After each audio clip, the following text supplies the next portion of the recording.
The report shows an 11% rise in anti-Semitic incidents in the first half of this year compared to 2015.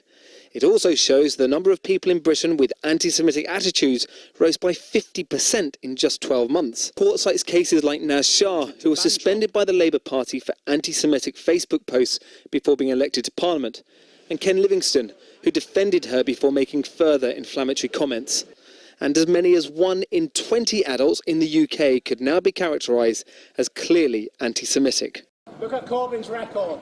No, Corbyn, what is wrong? I've come out to find out why you guys... It's Tony Martin's best friend. Corbyn supported a racist minister, an anti-Semitic minister.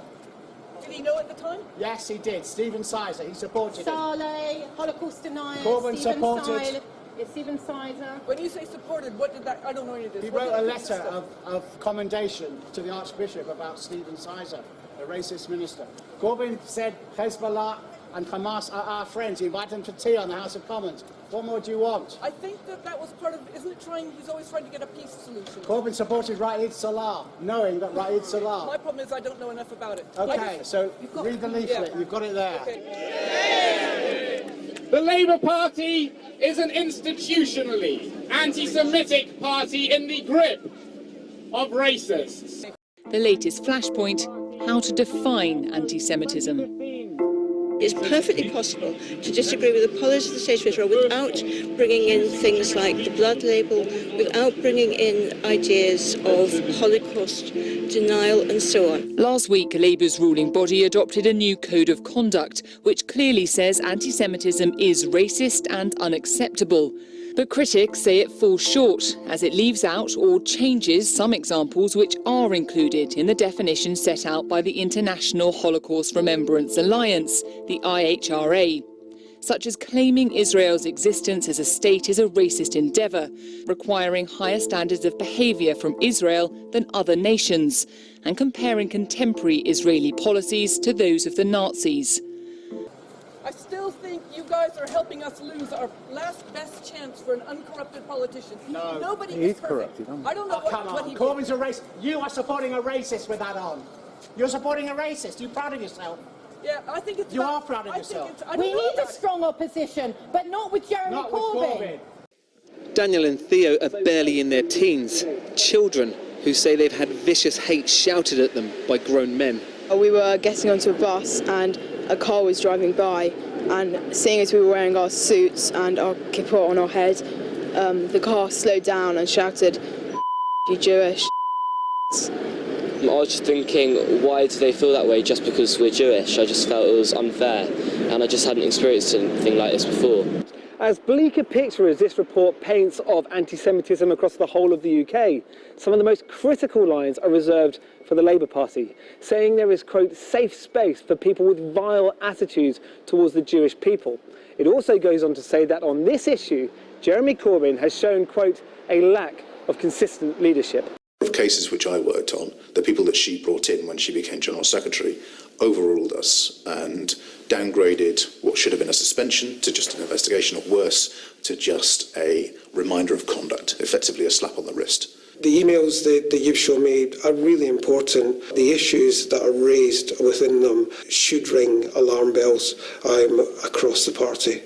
To try to interfere politically within the NCC is just wrong.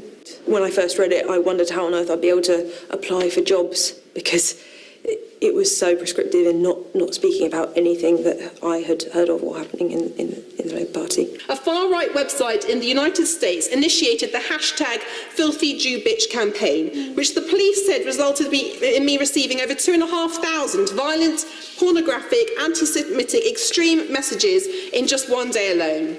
There is currently one more person on remand having made threats to my life because of my faith. Madam Deputy Speaker, I make no apology for holding my own party to a higher standard. Anti-racism is one of our central values, and there was a time not long ago when the left actively confronted anti-Semitism.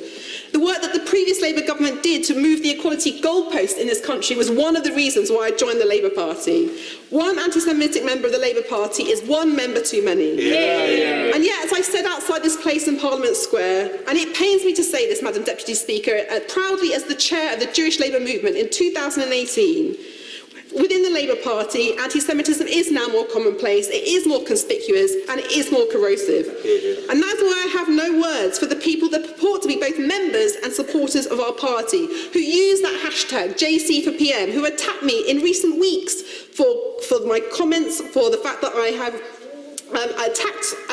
they've attacked me for speaking at that rally against anti-Semitism, who've questioned my comments, where I question the comments endorsing that anti-Semitic mural, who say I should be deselected or have called it a smear. But there are people who have accused me of having two masters, that have said that I am Tel Aviv's servant, that have called me a paid-up Israeli operative, who've said, and essentially it's anti-Semitism of the worst kind, suggesting that I'm a traitor to our country. They've called me Judas, a Zion Nazi, an absolute parasite, telling me to get out of this country and to go back to Israel.